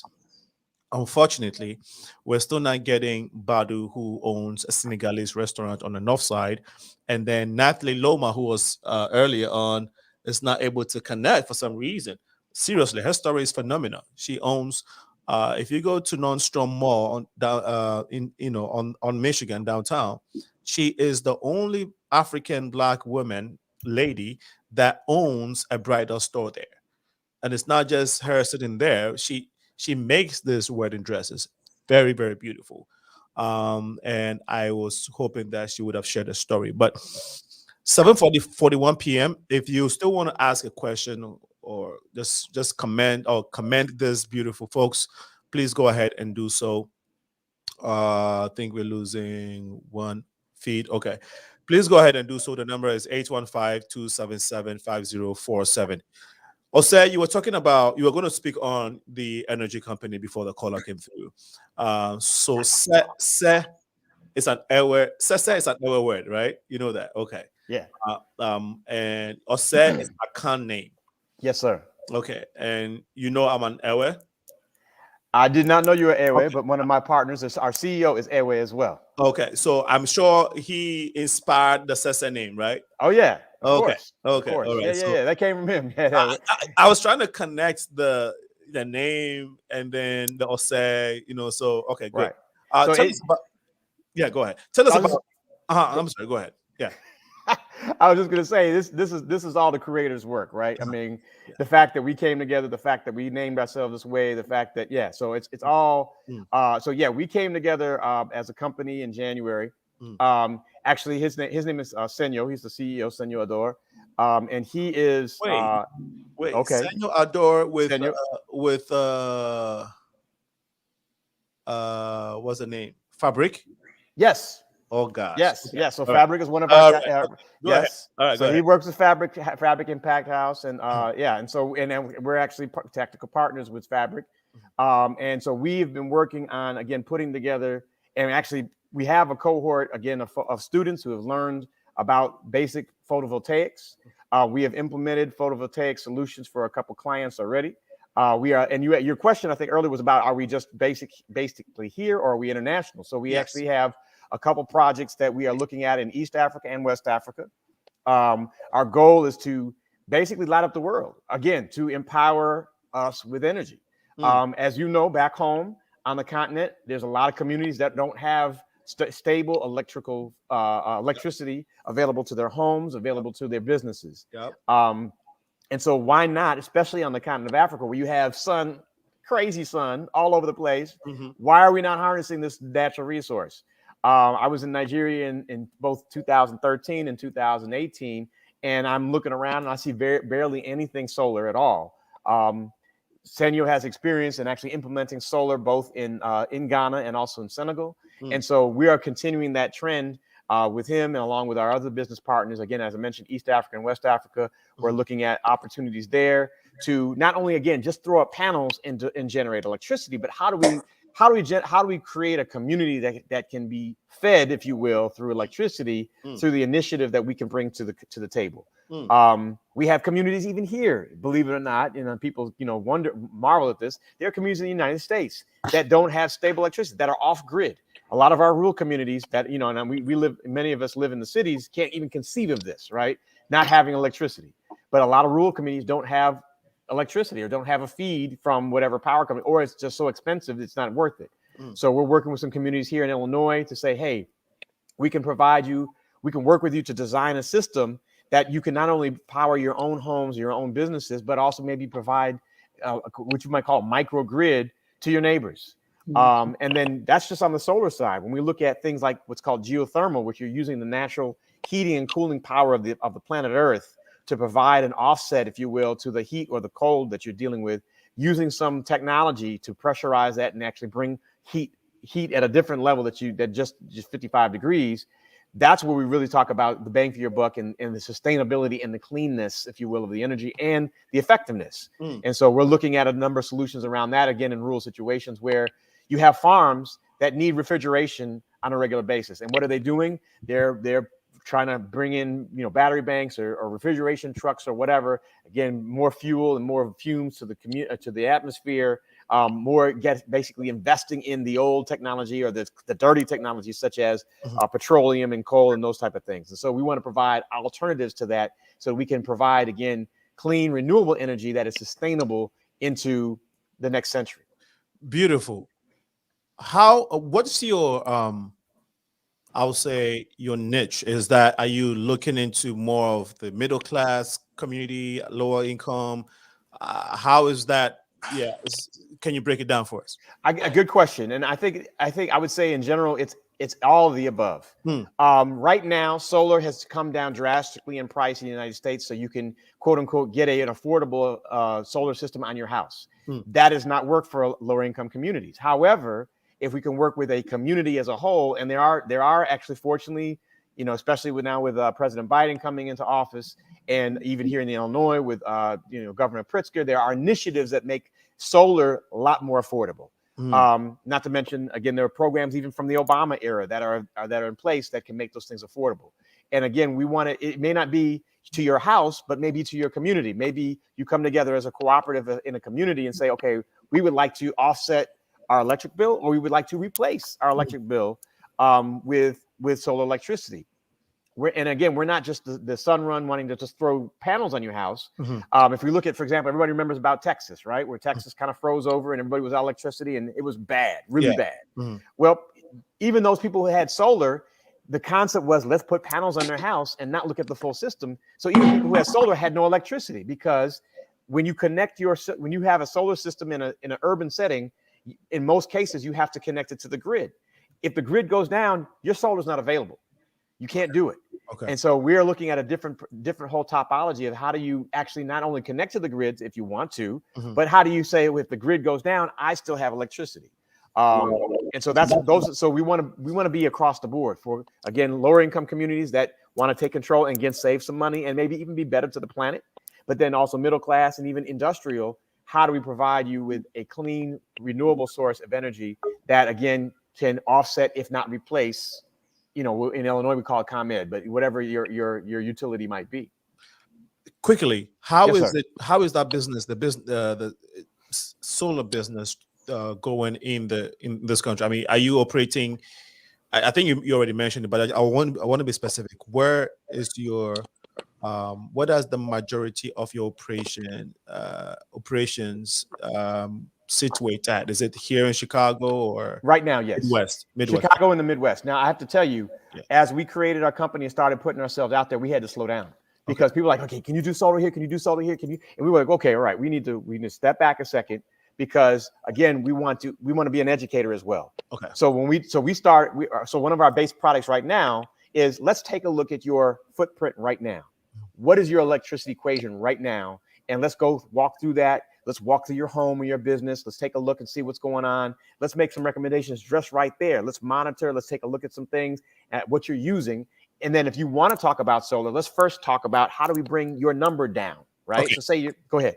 So in essence, there is a lot of demand for what you're doing. Yes. Okay. So what is the average cost for someone to, get solar installed in their, let's say, an apartment or home? Okay, well, so an apartment is difficult because you don't own the property. Right. So if you want to put panels on the roof or in the backyard, you have to have control of the property. Yes. So that's when we, right. A typical home, what's the average cost? So it depends, and I hate to put it that way, but it depends on first, what is your usage, right? So are you trying to, again, what are you trying to do? Are you trying to replace your usage? You're trying to offset your usage. Let me say this one piece real quick. Mm-hmm. People get the misnomer. They get sold a bag of goods. I'll say this by some of these companies that say, well, if you get solar with us, you can sell your electricity back to the utility company. That is almost a lie. Mm-hmm. Okay. Because the reality is ComEd or whatever utility is selling you electricity at, let's say, 5, 6, 7 cents a kilowatt hour. They're not going to pay you that to take your electricity back. Mm-hmm. They're going to give you a fraction of that. So you're not going to be able to make all this money selling electricity back to not as a single homeowner, mm-hmm. right? Mm-hmm. So we're saying, so I mean, to give you an idea, right? Mm-hmm. If you're talking about maybe what's called a 5 kilowatt, 7 kilowatt system, they could run, $20,000, $30,000 base cost. Mm-hmm. Is that going to replace the electric company? Probably not. Is it going to offset? Yes, it will. Is there a return on investment? Yes, there is.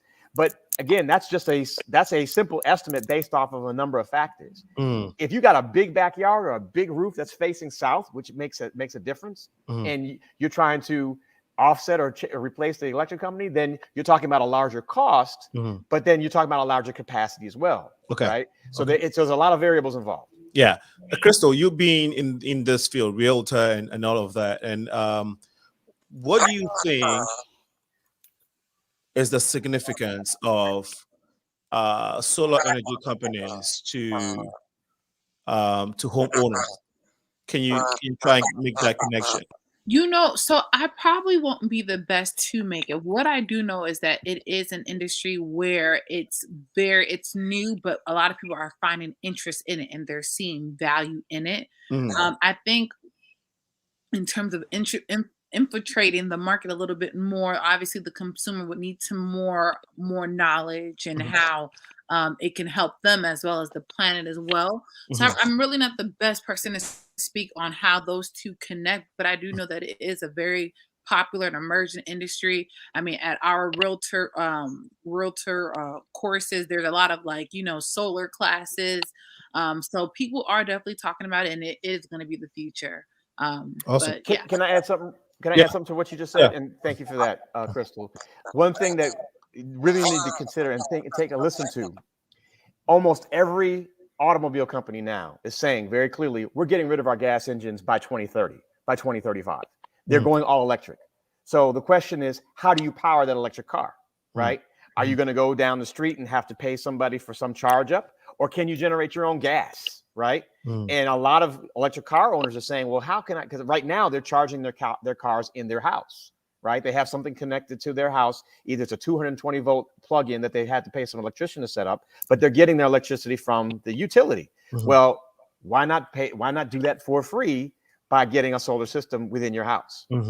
Wow. Listeners, this has been very informative, and we'll be taking a short break. When we come back, we'll wrap up the show. It's about 8 minutes to 8 p.m. When we come back, I'd like you all to give us your social media platforms, contact information, and so we can wrap up. Stay tuned. This is the Progressive Mind Show. My name is Alinko. We shall be right back. Welcome.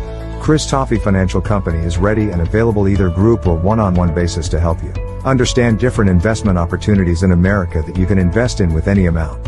the right college account for your children to withdraw money. We can help you to get appropriate life insurance that you can withdraw money or take loan. And if you're in the process of buying or refinancing a vehicle or a house, we can help by building up your credit score. We also repair credit by permanently removing negative items such as medical bills, collections, late payments, foreclosure, bankruptcy, inquiries. We also help all businesses to get business loans and credit by building their business credit. If you need any of our services, please feel free to contact us at 512-999-6724 or chris@christoffee.com or visit www.christoffee.com. Thank you. There is a cry. Aglo, Aglo, Aglo. Aglo Bolingbrook Lighthouse is a network of caring women. We are a dynamic global movement with a single mission to see God's purpose fulfilled on earth as it is in heaven. Our mandate is every nation touched and every heart changed for God. We invite you to our prayer meeting every Saturday and breakfast meeting held every last Saturday of the month from 8 a.m. to 9 a.m. via Zoom meeting. For more information, please contact Dickness Rebecca Modi at 630-297-1471 or Reverend George Ofei-Ado, our advisor, at 630-414-9505. We look forward to having a refreshing time with you in the Lord. Thank you and stay blessed. There's a cry in my heart. Welcome back to the show. In a few minutes, we'll be wrapping up. And I just wanted to remind our audience that if you're not able to make it to our fundraiser in person, you can definitely do contribute to it via our website, theprogressivemindshow.com. Please pardon me. It's been a very long day.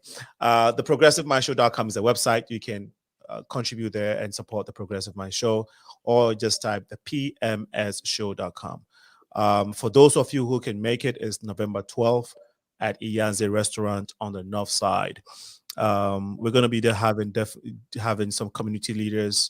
The Secretary of State, Jesse White, is going to be there. We also have Senator Simmons, Senator Chris Simmons. I know it's Simmons. I've forgotten the first name, but Senator Simmons is going to be there. And so we want to encourage those of you who can make it. A few people have reserved their seats already, and we really want to thank you all for those who have confirmed their participation on November 12th in person. It's going to be wonderful. We're going to have live band, some great African food. It's a Nigerian restaurant, so definitely jollof. We're trying to get a Ghana jollof there, but it's just this time around it will be just keep it. We don't need it. Jollof Wars. Oh my God, it's gonna be just the Nigerian jollof, some nice, of course, free drinks, food, and Nyasapo live band is going to be giving us some good music. So we're really excited and looking forward to it. But guys, it's been very informative and very inspirational with your organization, with your companies and what you do. Really, really proud of you. I know it's not easy. But let's try and wrap up, and I'll start with Crystal. Give us your plugins, how people can contact you, and whatnot. And then we can have your close us up. But let's do first your contact information, Crystal. Yeah, so if you are interested in real estate, to be honest, everything is real estate. Where your business is, where you live, with grocery stores, shopping malls, everything is real estate. So if you're interested in learning how real estate can work for you, how you can actually profit from it, no matter if you have $0, $1 million, contact me on my social media. You can find me on Instagram, Facebook at Crystal ADAMMA. My name is right there on the picture. ADAMMA is spelled ADAMMA. So again, Crystal ADAMMA, ADAMMA. Instagram, Facebook, Twitter. Just message me and I'll love to assist.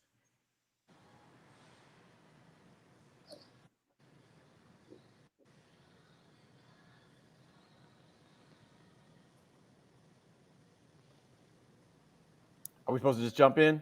Yeah, Sorry. yeah. Go I'm ahead. sorry. I'm sorry. Yeah. I'm sorry. All right. No, that was our technical difficulty, not yours. Go ahead. Okay. Okay. All right. So, yeah, for the clean and renewable energy company, SENSENGI Eco Solutions Enterprise, we are at SENSENERGI.com, SESENERGI, SENSENERGI, Powerful Energy.com. That's for our energy company. You can see all about what we do and how we do it. And we do have a hopefully core coming up. If you want to learn about photovoltaics through our SENSENGI Academy, hopefully we'll be starting early next year. And then for the chocolate, if you want to check out 57 Chocolate, again, Afriware Books, which is over in Maywood, they are carrying the chocolate. It's Afriware Books, which is at 1701 South First Avenue, Suite 400, in Maywood, Illinois. They don't sell it online. They only are selling it in the store. So you need to go visit Sister Nzinga there. She has it right there at the front register. And hopefully me and Brother Linko will get some more stores opening up with 57 Chocolate. You got to try this chocolate. I love it. I'm eating it right now. And if I'm making you jealous, then give me a call. You can always call me at 773-562-3506 and get you some 57 Chocolate. Nice. Thank you. Soshi. Yes. Hi. Thanks again, Senna, for having me on the show. I'm excited. If you are interested in getting a consultation, you can also visit my website at www.kidneytarians.com. My target audience are the friends and families of those affected by kidney disease. You're seeing the struggle. You see how it goes, how the treatments are being taken in. You want to learn how to avoid that and to regain your health and wellness. You don't have to have kidney disease to contact me. I'm also very informative. I've been in the industry for over 2 decades now. And so you can definitely call me on any health and wellness questions that you have. Again, you go to www.kidneytarians.com. If you also want some great tasting sea moss made locally with fresh alkaline water, delicious, the best you ever had, you can place your order on there on the website. If you are local in Chicago and you want to get some sea moss and you want to get some healing water, really nice, empowering water that helps and boost your immune system, that's also alkalizing, you can call me if you're local. I have 2 roadside pickup locations, and all you have to do is text me, call me. I can send you the menu. The number is 773-647-0764. Again, that's 773-647-0764. On Instagram is SoChee Victorious. The V is for Victorious because I made it. I got the information that I needed to live a long, healthy, and longevity, right? So that's what Victorious stands for me. And so I am on Instagram is SoChee_Victorious, and as well as Facebook. My first name is XOCHILT_Victor Victorious. And you can just, feel free to contact me, text me, call me. Let's get healthy together and live this vibrant, healthy life. Health is wealth. Health is Let's wealth. get healthy together. Love that. Yeah. The WAKANA lady, go ahead. Hi, my name, of course, is Phyllis Nash. And for those that want to be educated, possibly be a customer or own your own business within WAKANA, make sure you reach out to me, Phyllis Nash. My number is 312-217-4688. Again, an exciting time this month with our Founders Package. You can reach me on Facebook, Phyllis Nash, and on Instagram, Phyllis.Nash. My phone number again, 312-217-4688. Make sure you get educated about the benefits of CBD. Guys, it's been a pleasure having you. Very informative. I am very, very, very proud of what you have done again. Before we close, I want to remind everyone again that if you still want to make it to the in-person fundraiser, you can reach me at 815-409-9123. Definitely will be worth your time. All the food with the live music and great minds, very community leaders, some very prominent politicians and business people are going to be there. Great community folks are going to be there. And so it'll be a good time to network too. So contact me at 815-409-9123 if you want to be there in person. But of course, For those who have been invited, we thank you all for reserving your seats. And to my guests, we'll be sending that. And to a few people that have reached out, I will be sending you the information. Before we close out, actually, let's do that. Let's close out. Let's take your closing remarks. And again, I know you give your social media plugs in, but before we go, what do you guys want to leave with our audience this evening? We'll start from the bottom this time and go all the way up. So we'll start from Soshi. Okay, what was your question? Tell me again. Your closing remarks for today. What do you want to leave with our audience? I kind of said it already, but I would love to inform it. Water, health is wealth. Let's get wealthy. Let's get healthy. Drink our love. 80% of the human body is water. Mm-hmm. Change your water, change your life. Try my, contact me for samples. I'm huge on samples and getting the community together. Just stay healthy, live long, learn. Before you start adapting and changing your diets, just learn a little bit. Get the blueprint. My book has the blueprint to what that means. What does health look like for us? What directions are we supposed to go, right? If life is a journey, here's the route to staying healthy. Thank you.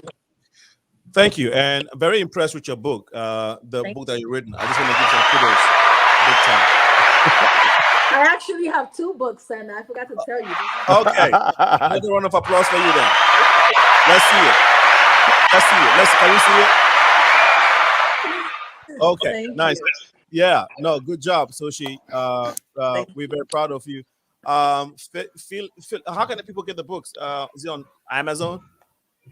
If you go to my website, I created a link where you could just tap on there and it'll go right to the book, because sometimes when you go to Amazon, you forget the name. It's just a little bit. A lot of people have a lot on their minds, but just go to, kidneytarians.com, not vegetarian, but kidney, the word kidney, TARIAN.com, and click on the link, and it'll take you right to the book. It'll take you to like all my products. Yeah. Awesome. Phyllis, your closing remarks. Yes. Well, WAKANA, first of all, thank you for having me. And WAKANA stands for 4 pillars: health, wealth, legacy, and freedom. And each of us should have that. And so that's what we teach here at WAKANA. Also, freedom, but samples, you're right, Soshi. Samples are a great way. Samples are what connected Alinko and myself. Mm-hmm. And so we do have samples. So you can reach out to me, again, DM me on Facebook or call me. But we do. Once you try something and it gets you results, you will be back and be able to share that with so many people. Absolutely. My brother OSEI, have you eaten some banku? Hold on one second. Have you eaten some banku already? It's banku and okra and all of that. Have you had some? Of course. Okay, all right. Of course, no doubt. Well, closing comments. Go ahead. one of my favorite proverbs is, "Until lions have historians, hunters will continue to be heroes." And what that means for me is that we have to tell our own stories. We have to empower ourselves. And I think all of us tonight are kind of examples of that. That we need to be able to produce. We need to be producers for what the things we need and stop being consumers. It goes back to the conversation about working for someone else versus working for yourself. And so the business that I'm a part of with SENSENGI Eco Solutions Enterprise is about empowering us with energy, about empowering us and giving us the energy and the power to do.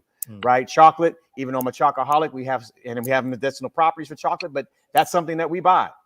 Why not buy it from us? Yeah. So again, we have to be the keepers of our own tradition. And that's what we have to continue to move forward to move us historically as a Pan-African people. Love it. Crystal.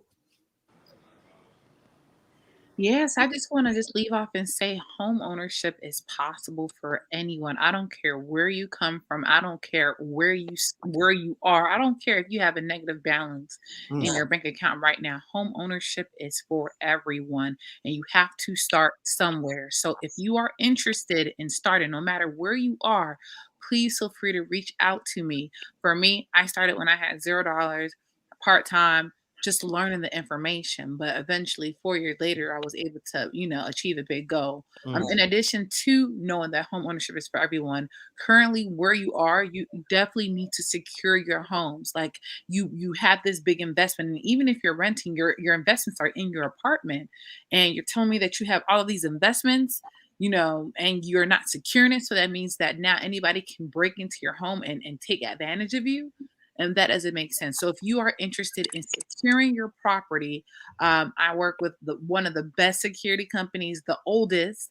So please reach out to me, and I would love to, you know, assist in securing your home, business, your apartment. Basically, allow me to be of assistance to you.